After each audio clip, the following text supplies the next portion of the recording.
Hi! In front of me is Sony Xperia Tablet Z, and today I would like to show you how we can turn on or off adaptive brightness on this device. First of all, click at the bottom right corner.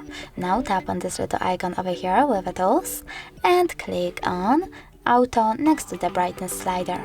As you can see, auto brightness is now on. You can turn it off by tapping on the same icon, but you can also go into apps by clicking at the top right corner, selecting settings and tapping on display.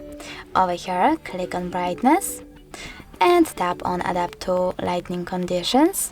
Then select OK to turn on adaptive brightness feature. If you wish to turn it off, you need to click on brightness again, tap on the same option here and save your choice by tapping on OK.